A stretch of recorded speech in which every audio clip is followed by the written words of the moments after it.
Okay, so I'm going to wander around with a mic tonight because I just can't stand still very long. Oh, technology. Excellent.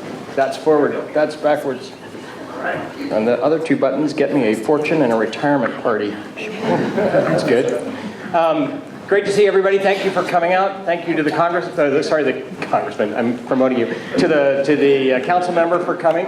And thank you also to the city, the DDA, and the AIA for inviting me to be here tonight. It's a pleasure. And I have not been in this town since I was about 8 or 9 years old.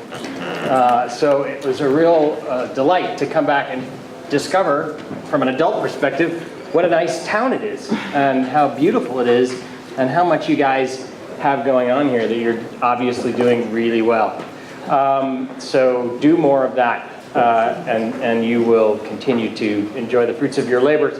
I'm going to talk a little bit tonight. This is a 30-minute talk, so I should be done in about an hour, called Just in Time, or The Real, the Ersatz, and the Search for Identity.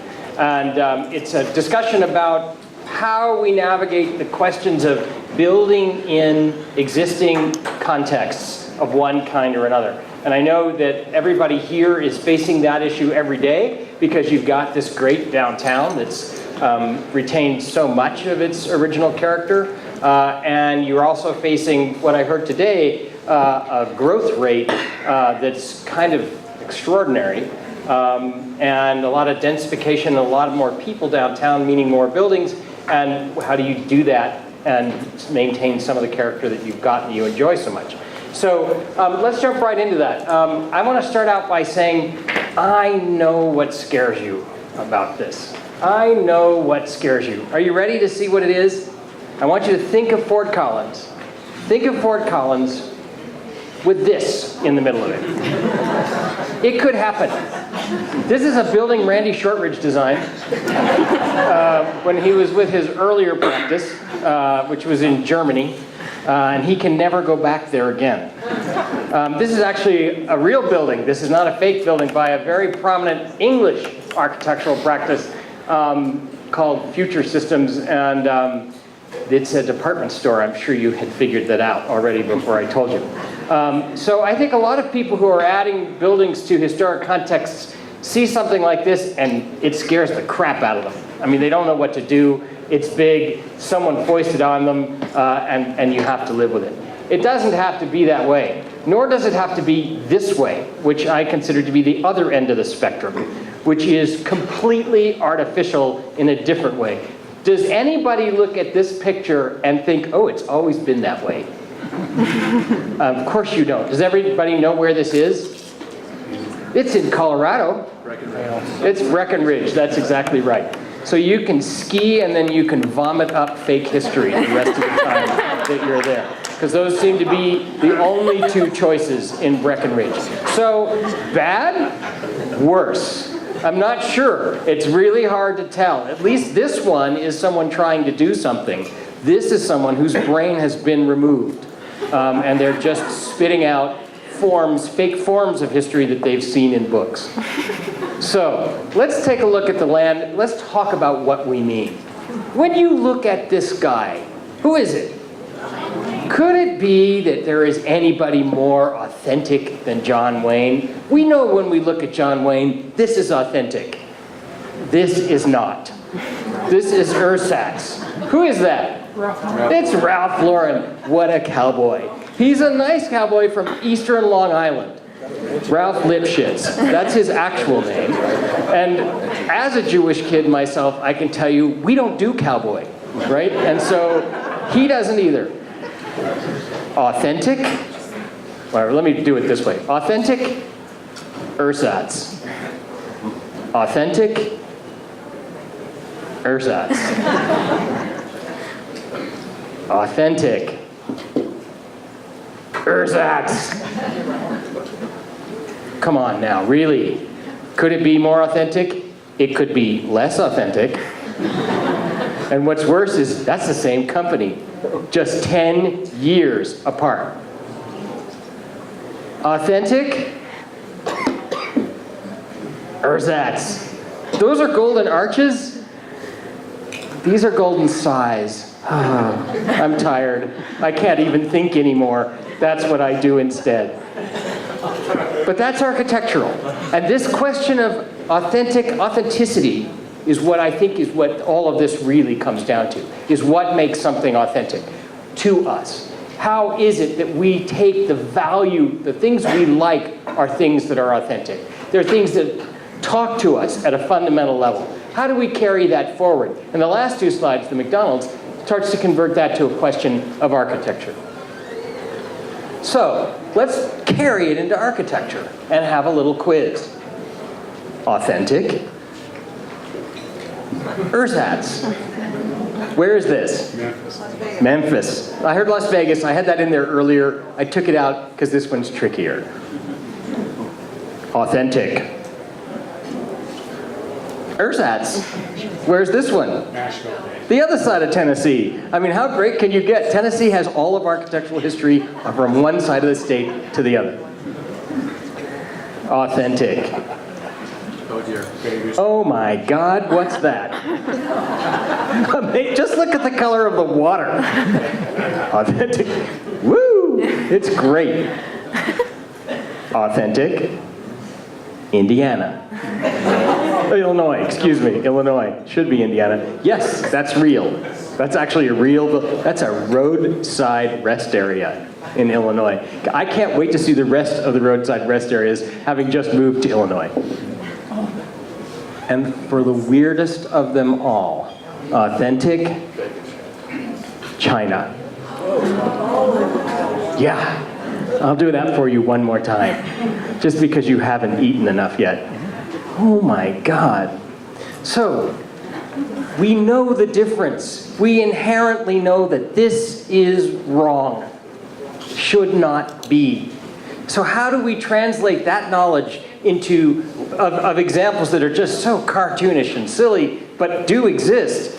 And I can tell you the people in Nashville, Tennessee are deadly serious about this building. They think of this as one of the most important civic landmarks in their city. I don't know whether these people think that. I'm pretty sure that these people think that. And I don't know what these people think. But it can be confusing, because sometimes the level of commitment to the ersatz grows so deep and so serious that you can't tell the difference.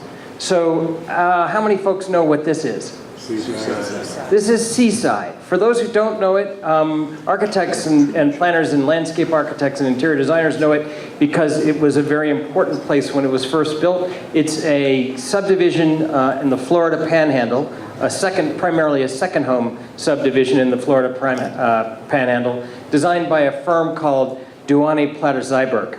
And that firm became very prominent because they were not only the proponents of a return to consideration for architecture of earlier eras as an important thing to do, but as planners as well. And they propose a system, two different systems of planning that are built around the notion that earlier eras had much to teach us about how we could be better planners. They came to this theory primarily in the middle of the late period of modernism, which is one of the very worst planning periods ever in history, and they responded to it with something that sort of looked back over the shoulder to see what we could bring forward from history. That's now moved forward into a subject that is called form-based planning. That's their secret code for nothing modern should ever exist again. So they are the reactionary side against the modern, and this is sort of the ultimate vision of that. A village that was recreated to look and feel exactly as it might have looked if it had been built at the end of the 19th century or the first part of the 20th century. In other words, your grandparents would feel great in this village. They would feel like they had just immediately gone back to the way things were. This is a vision of how to make America great, I think, in their minds. Nothing is new, nothing challenges the old order. And everything is quaint and perfect, and you're not required to think about anything that happened after 1956. Unless you're him. Is this a familiar face? So this is Jim Carrey. Now, I made a little light of this, but I want you to know that this is one of the most carefully planned communities you've ever been to. Very thoughtfully worked out. It reflects a great deal of time and effort on the part of the architects and designers who made it happen. And it is full of all kinds of interesting and unusual ways of experiencing a city and ways that are intended to hold your interest at all time. And is very regionally thoughtful and regionally derived, as well as classically derived. The movie The Truman Show took place and was filmed here partly because of the overwhelming character of the city, of the town.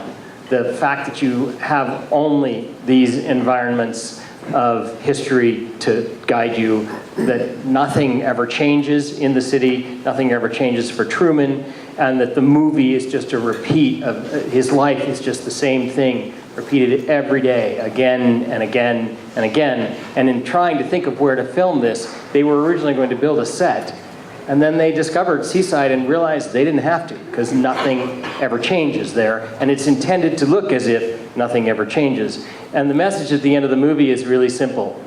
Truman sails away to the edge of the city where even the sky is fake, bangs into the sky, opens a door, and walks out, and never returns.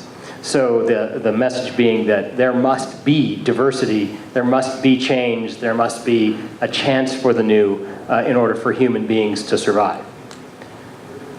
And I believe that that's true in architecture as well, that you can have the old and the new peacefully coexisting, and not only peacefully coexisting, but in fact enhancing one another through their differences. So I'm choosing several projects just over that. We're going to look at 10 projects tonight. And they're all very different, but they primarily are of two types, because in looking around the town before I got here online, I tended to see two types of buildings. Buildings that are flat-fronted on the street, right, that are infill along an existing street wall condition that mostly was developed in the late 19th and early 20th century, and then a series of buildings that are trying to be keyed in to empty spaces that are left outside of those flat-fronted ones. Places where the grid might shift by through a diagonal, or a place where a building just was torn down or didn't ever happen, and so that you're filling things in. So we're looking at two types of infill conditions. And the first several I'm going to show you are flat-fronted. And we're going to start in Europe. This is in Berlin. And it's an apartment building. I think everybody would agree that that is a very modern apartment building, correct? It's a completely gridded glass and steel with some wood panel exterior. Those panels slide back and forth. And you can see, if you look closely in this picture, that it's between two other buildings, right? And this is a place where the building was bombed during World War II, and it was left a gap in the teeth, as it were. But if you look at it right next to the building to its right, to its left on our right, you'll see just how carefully the architect is working to make sure that this building fits in. You notice on the first level, it's taller than it creates a tall retail level. And then count the next 3 or 4 levels, you can see they're almost all exactly the same height. He can't quite make it all the way up because in modern times we don't pay for ceilings as high as they did in the earlier eras. And so you can't quite get that perfect alignment. But there's great care. You can see the classical building on the right, the neoclassical building, the late 19th century building on the right, is a very punctured facade, right? There's a lot of windows in it, a lot of solidity that's punctured by glass. Same thing in this one. Here he does it with sliding screens instead. And on the street front, you can see that it's very deferential. It does not step forward. In fact, it is very flat. You can see the other classical building on the left-hand side is even more, pops itself out into the street even more closely, or sorry, even further. So that this building is very, very deferential and quiet. And even that color scheme of those tan panels is meant to tie into the two buildings to either side of it. Here's another one. This one is in Austria. If you look down the street, you can see this is a classic European street, about 5 stories high, a lot of masonry architecture, a fairly consistent roof line along the street. European cities were built over long periods of time. They weren't thrown up with the speed that ours are, and as a result, they had a great deal of time to think about how to integrate all of the buildings into them. And if you look toward the middle of the right-hand side of the block, you'll see a brand new building. Can everybody see it? And it doesn't have anywhere near the kind of fussy articulation of the older buildings, because there wasn't any budget. We can't afford to do that anymore when we build. But even on the other side, where it stands adjacent to this neoclassical building, you can see that it's got many, many vertical ribs. Does everybody see that? Why are they there? Because look to the building to its right. Many, many vertical ribs in the forms of pilasters that are attached to the older building. So it's the architect trying very, very hard to comment on the fact that, yes, I recognize the rhythm of the architecture in the other buildings, but I'm going to express it in a contemporary language because we live in a contemporary time. And here it is from the front side. Here it's even more successful, I think. Look at the top of it, how it ties, the very top floor, how it ties into the building onto its left. Notice also how the new building bulges out. Does everybody see the bulge? Why does it bulge? Because the old buildings bulge all the time too, with lots of cornices and balconies that do that sort of thing. So he's talking about, this is the English architect David Chipperfield, he's talking about the same kind of activities, but doing it in a language that we can afford to build in. Modern architecture exists because we can afford it. It isn't that we don't like older building forms, we can't afford to make buildings that way. And we don't make buildings that way. So when people try and copy them, they either look like kind of cheap reproductions or just wrong. This is one of my favorites. This is an architecture, a Dutch architecture firm actually working in Amsterdam. And Amsterdam, have anybody been to Amsterdam? Great, Amsterdam's a little bit like Fort Collins in that it's a city that has winter, and a lot of gray skies, like we get in the winters in the snowbound parts of the country, but also great sunshine. And they're very interested in having large amounts of glass on their buildings. So the building on the left that has the dark glass, and the building on the right that's a little lighter, are actual old buildings. The building that you're looking at in the center is in fact a new reproduction by a very interesting Dutch architectural firm. And if you look at it closely, you'd think that's just an old building, right? You wouldn't know that there's anything new going on. Pay attention carefully though. Here's the drawing that'll give it all away. Upper left-hand corner, original facade, that's what was there. The existing situation, this is what they came across.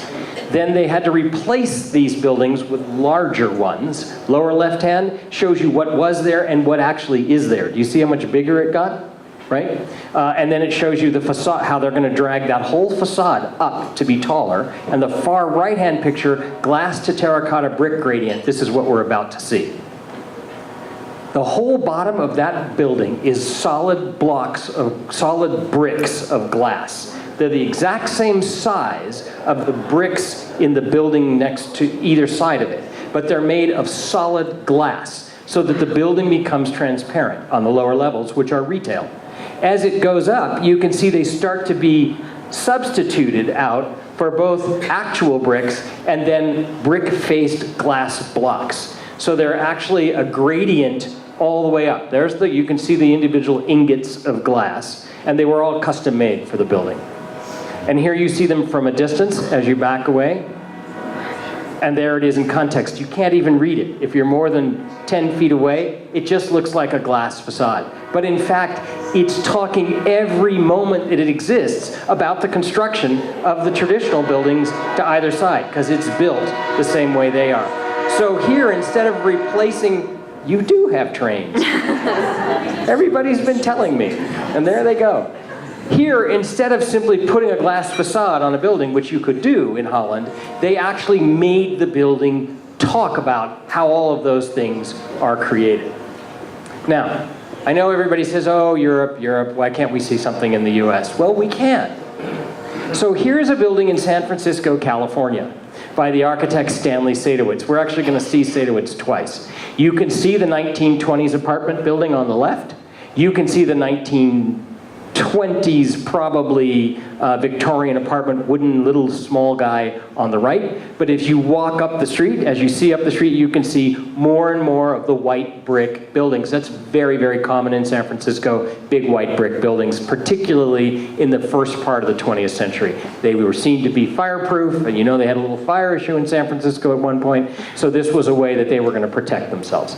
Seidowitz's building is inserted right in between two Victorian structures, one small, one large, and like every other architect working these days, he's being required by the client to put a lot more building on the site than there would have been before. That's not the architect's choice, that's economics at work. So how do you make that work? Look at the Victorian building on the left, look at the rhythm of the windows, the gaps between them, and then look at Seidowitz's. The same kind of double tier on the left-hand side of his building and the double tier on the right-hand side of his building refers exactly to the buildings to either side, and then the flat gap in the middle refers exactly to this other building on its left, right? So he's talking in the exact same language, but it's cleaned up and modern. And it is, again, a very quiet building that contextually is very closely matched to the other one. Materially, size-wise, floor to floor, the windows try very hard at San Francisco, so it's all going uphill, so they never actually match,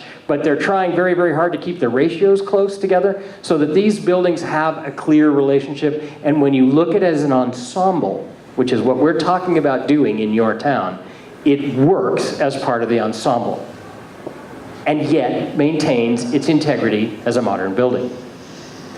This one's in an even tougher context. My former hometown, this is in New Orleans, Louisiana. This is a brand new hotel. The existing buildings are the one on the closest side with a tree in front of it, the one just to the right of it, across the street, which is, it was a former department store, and then nothing. There was nothing after that. And this is what they inserted. This is a brand new building. It's in black brick. Black brick, so it's an entirely different material. You can see how crisp it is too. See how crisp and sharp the edges are? But again, do you notice that the building on its left has a clear A, B, blank solid, glass solid, glass solid, glass solid rhythm? The same thing is going on here. Here it's tricky though, because the glass is pulled back. It's not actually at the facade, it's recessed. And so that solid void becomes even more pronounced. And yet again, as part of an ensemble, it's very differential. Look at the tiny building to its right. That is a little two-story French house. This new building has to bridge the gap between a two-story 18th century home and a 10-story early 20th century building. And I think in its about 40 or 50 feet height, it does a very, very good job of exactly that. This is an interesting one. It's in Brooklyn. This is our third of our facade buildings, right? So this was a facade building. It's flat and to the street. So here's another facade building, very, very different. This part of Brooklyn is all old brick and steel warehouses. They're in the middle, like everything else in New York City, of being converted from light industrial use to light shopping and eating use, which is all of what New York is going to be eventually, one extended restaurant with expensive apartments in between. And this one is made entirely of Corten steel, which, for those who aren't familiar with it, is a pre-rusted steel. So steel, if you leave it out by itself, will rust. Corten is done in advance, so you can get that consistent pattern that looks almost like leather, like red leather. It won't continue to run and rust like that beyond it. What this is a series of panels that will actually lift up, as the one you see in the center is doing now, and reveal the entire store below it, or behind it, as glass. But when they're closed, this is at night, I really love it. At night it gets actually lit up. When they're closed, they're very much a part of the language of industrial buildings that you can see in the background on this slide at the end of the street. They're very much a part of that. They're very much akin to them. They're made out of the same materials. So there we have 3 different buildings, all facade treatment buildings in the US. Let's take a look at something else. Now we're going to go back to Europe. We're going to look at a couple of buildings that are not facade treatments. These are buildings that are stuck into a context with a whole building in that context. This is actually in Denmark. And it's the insertion of a new education building into a very, very, very tight existing brick context. And yes, I did bring brick buildings on purpose because I've noticed you have a few of those in town as well. Can you tell me which is the new building? Yeah. Oh, come on. It's the one on the left. You haven't had that much to drink. So the one on the right is an existing church building, and the one on the left is a new education and multi-use facility. It is not made of brick. The context is brick. This is the back side of it where it touches a series of residential units, right? That's a distance of about 12, 15 feet between them. And there it is in its context. Look at how neatly the architect imitates the traditional building form, which is a steeply gabled building, right, made of brick, with this new material, with this new project, which is all made of metal, with brick lining at the street. But when you see it in its context to the front, I think it looks absolutely perfect. Could it actually fit in better? Could it be more differential? It takes its shape, it takes its color, it takes its rhythms from the buildings that are there, and yet it is absolutely unapologetically a modern building. And everyone in the town loves this building. This building was one of the 3 finalists for the Mies van der Rohe Prize in Architecture, which is the highest one you can win in Europe, last year. I like that view of it as well. Disappears entirely. It's made of a combination of red clay tiles and wood. Much trickier. This is a much more difficult site. This is the former motor court, the parking lot, a 13 or 14 car parking lot. 13 or 14, not 100, 13 or 14 cars that they took away, and they told the architects they needed 30,000 square feet in the middle of London. So this is, on the right, this is all bits and pieces, not the round building, but everything in the foreground are all bits and pieces of the London School of Economics, one of the 2 or 3 most important educational institutions in all of Europe, really in all the world. And in a new building, a new student center designed by O'Donnell Toomey architects from Ireland, from Dublin, they are squeezing 30,000 square feet into that one. I think they had 6,000 square feet on the ground. So it goes up 5 or 6 floors, and it goes down 2 floors as well. And it sits in between buildings. You can count them. You can see all the different architectural periods that are going on. There's modern behind it. There's a little tiny 18th century building right in front of it. There's a 19th century building to its right, more 19th century to its left. You couldn't have a more constrained site. Red brick all around on different sides, not in this particular location, but all in the other locations, right? So how do you do it? They make a completely new way of actually assembling bricks. Every brick in this building is handmade. Handmade. For the same cost of using machine-made bricks, because of where they had it made in the English countryside, where people know how to make masonry building materials. And hand-assembled, but using computer technology to actually show how the assembly can work. So that's how you get those angles and twists and turns. But do you see the little red brick building right in front of it, the darker, older one from the 19th century? Look at all the angles on that building. Just count them, right? There's at least 6 or 7 just from that one corner. Exactly what they're doing in the background there. They're taking that up to a modern scale, using modern form and modern materials, but doing the same thing. Here it is down the alley.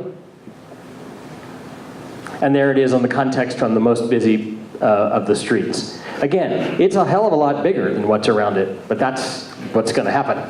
But by folding it and breaking it and keeping it in smaller pieces and cutting up the bricks and letting them be transparent, they managed to take that scale and make it seem smaller because of all of its many pieces. And that's it at night. Have you ever seen a brick wall glow? I had never seen a brick wall glow until I saw this building. This was number 2 in the Mies van der Rohe Prize last year. So you've seen 2 of the 3 finalists. That's that glowing wall in the daytime. Now, lest you think that can only be done in Europe, it can't. It can be done here too. We're back in San Francisco. This is our second Stanley Sadowitz building. Do you see the domed building on the left-hand side of the boulevarded street? That boulevarded street was, until just a few years ago, a freeway, the entrance to a freeway which was pulled down and is now back part of a residential neighborhood looking back up toward the cathedral. We're looking at the building on the right-hand side that looks green. Do you see it? Does everybody see the skinny green building? So there it is from the air looking over the cathedral. It's right on the corner of Market Street. Market is the diagonal street that's running there. That's the main up-down thoroughfare in San Francisco. This is a condominium building by Seidowitz that was squeezed onto a piece of ground that no one wanted to buy because they didn't think you could do anything with it because it was too skinny. Instead, he's managed to figure out a way to put about $61 million plus condominium units on it. There it is next to the church. You can see it's gridded with a kind of set of fins. They're copper, and they actually are active, as you shall see in a moment. So here they are closed, and here they are open. So the building creates its context how?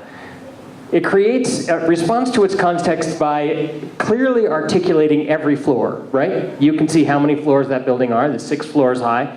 7 floors above the grade, sorry, 7 floors high. But instead of just being one continuous surface, which would read as large and tall, it's instead broken up and every single floor plane is expressed, correct? Then you have a whole set of these fins on the outside. So instead of having huge long planes along the side of the building, which would make it seem massive, it's broken up into hundreds of pieces, which makes it seem even smaller. And then when they open, it breaks it up into even more pieces. And at night, it's lovely because it lets light shine out. And why is it green? Because the Victorian buildings to its left have always been green since they were built. And so the architect is responding as best he can. And again, you can see those Victorians are only 3 stories high, but they're almost 10 feet taller on that side of the street. So he's responding to the physical context with small bore detail like you get on a Victorian building. All the little beautiful incrustations on that Victorian building, all the little swags of leaves and little jewelry swags that we see at the top. Does everybody see them there? The architect's version of this is to give the kind of architectural detail you do by making those sorts of spaces. Here it is done quieter, smoother, and drastically more expensively in Seattle. This is called the Art Barn that was completed just about a year ago. It's a pretty interesting building. Those are Corten panels again. Do you see the warehouse building to its left? So that's the context. It's a context of 5-story and 4-story warehouse buildings, and they had this little slot lot left. And what they were creating was art galleries and studios. And there they are from the street. You can see that at the grade, notice it playing with the garage on the left and with the other building on the right. And here it is on the inside, and that's what opens those windows. I just thought you might enjoy seeing that big, big handle that you get to turn. Okay, so there's 2 buildings in context. Now, I want to show you one small thing in between. When you do something new, everyone's going to be shocked by it. Anytime someone tries something new, folks who aren't used to it are going to be surprised. I know this doesn't look like that's a new building, and it's not. But when it was built in the year 1000, look at the scale of everything around it. I can tell you the historic preservation community of that town in the year 1000 was tearing their hair out when this cathedral went under construction. And they were building it for 100 years. 100 years of swinging hammers and breaking rock right next door to everybody's homes. Let me tell you, they hated Gothic. And when Hawksmoor started doing churches in London and stripped all the classical detailing off of them so that all you had was a shoebox down below and a pinnacle above, every single person in the city said, "What in God's name happened to our buildings?" He stripped everything off of them.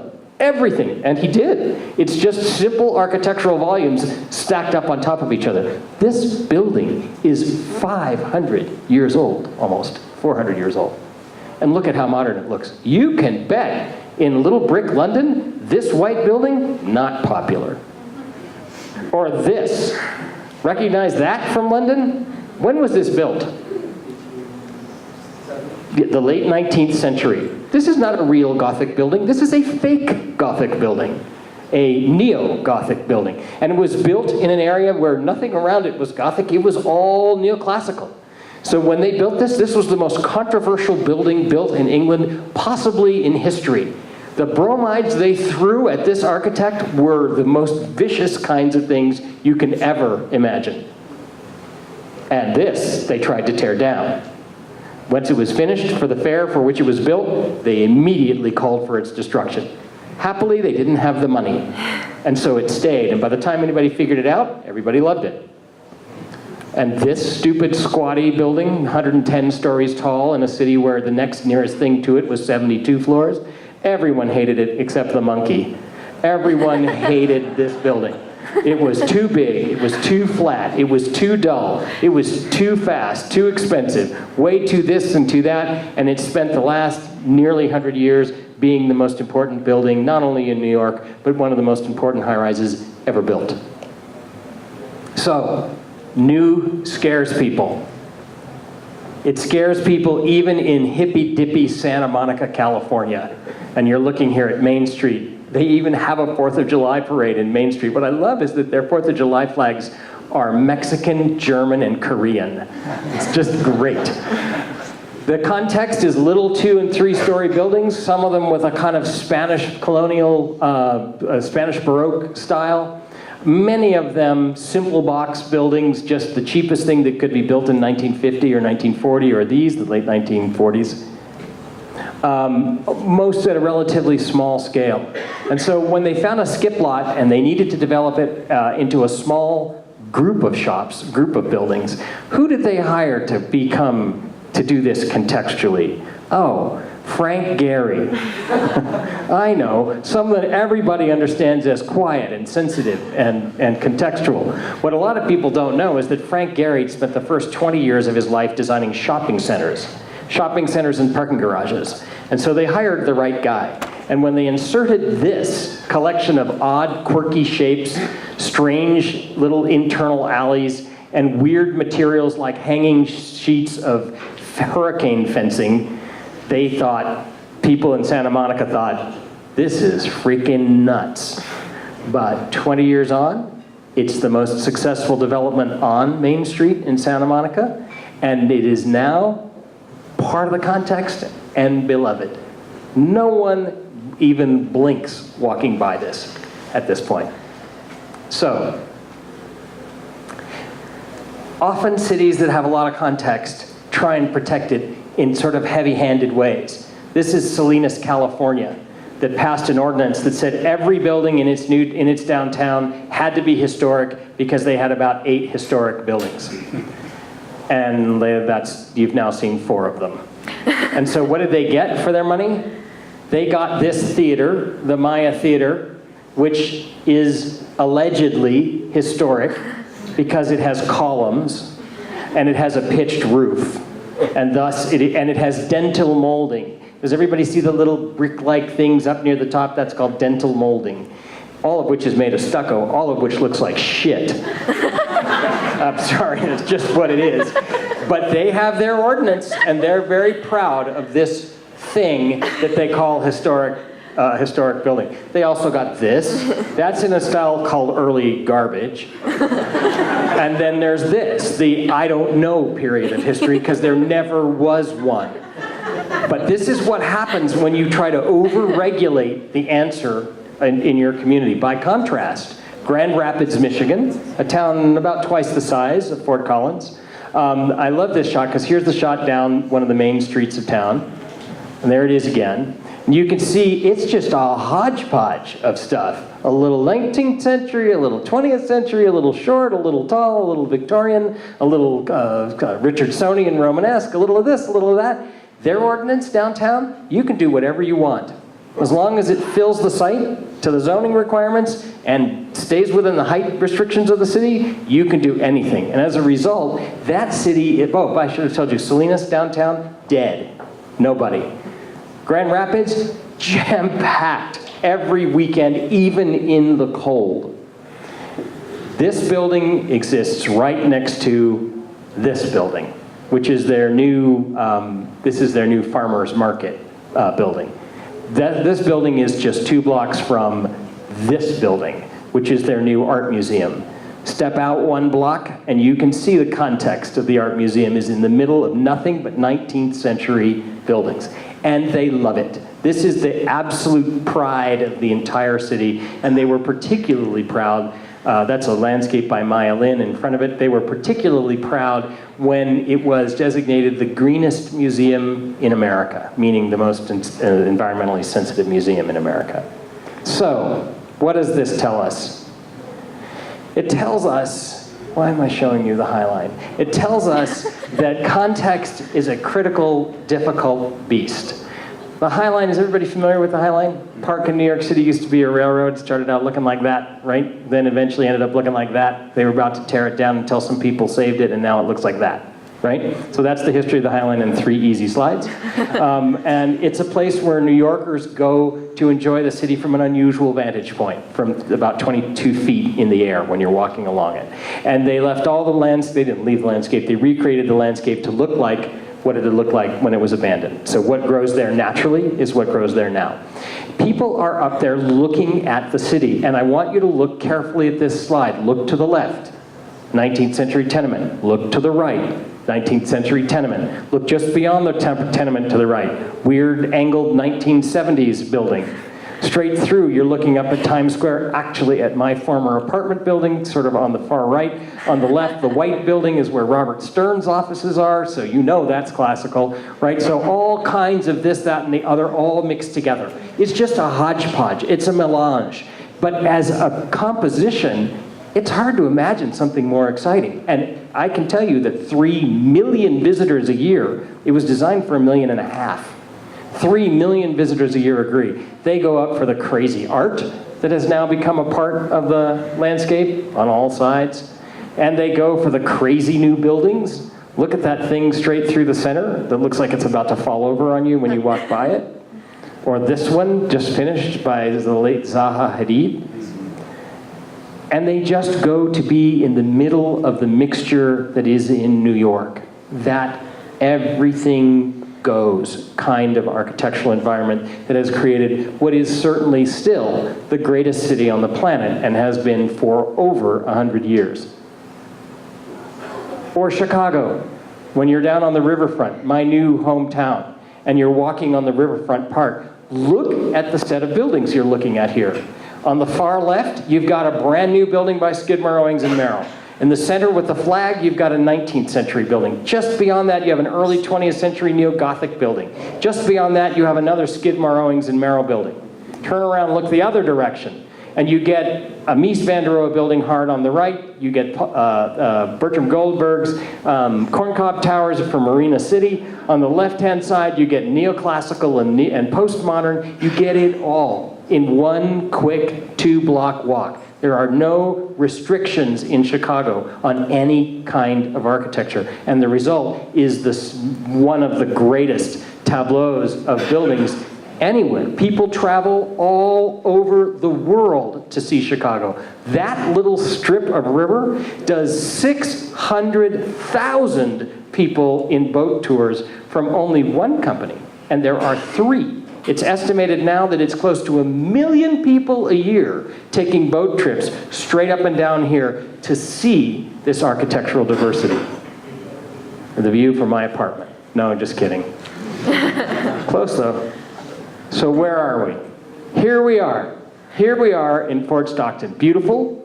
You guys have this great downtown context. A lot of brick. Not only though, brick is certainly not the only building material here, and you should not be building only in brick. But there is a lot of masonry here. Lots of people having a good time, seeing lots of beautiful old buildings. Maybe a little too good of a time, based on that thing on the right-hand side. I don't know. Do people just stick a spigot and drink beer right out of that thing? And then you get things like this.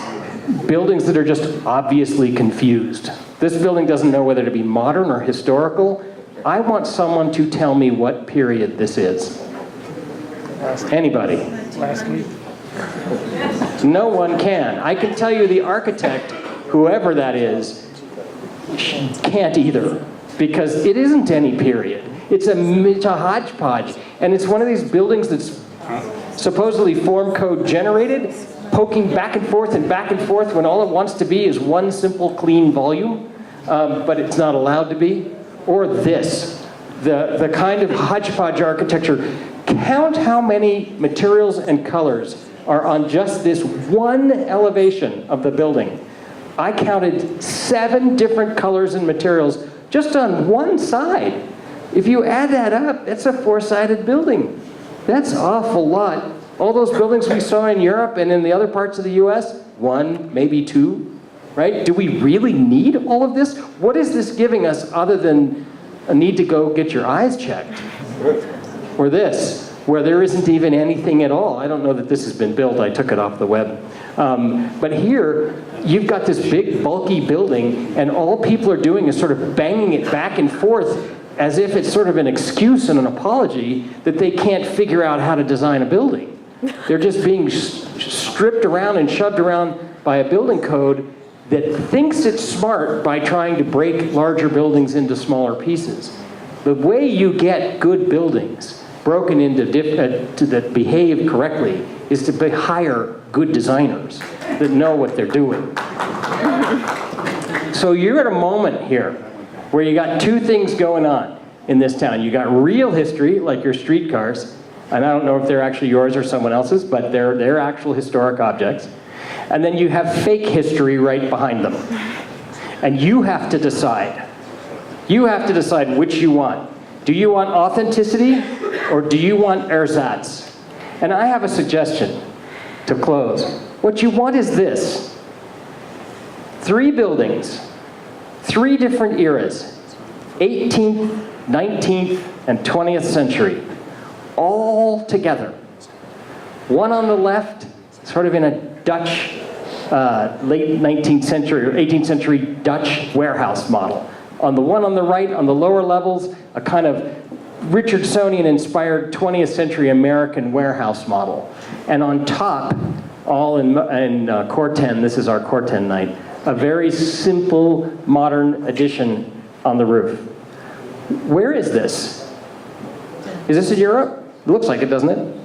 Looks like it to me. Who else puts things together like that? It's actually in Greenwich Village in New York.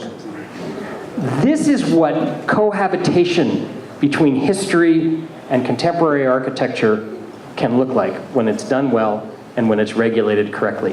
Thank you.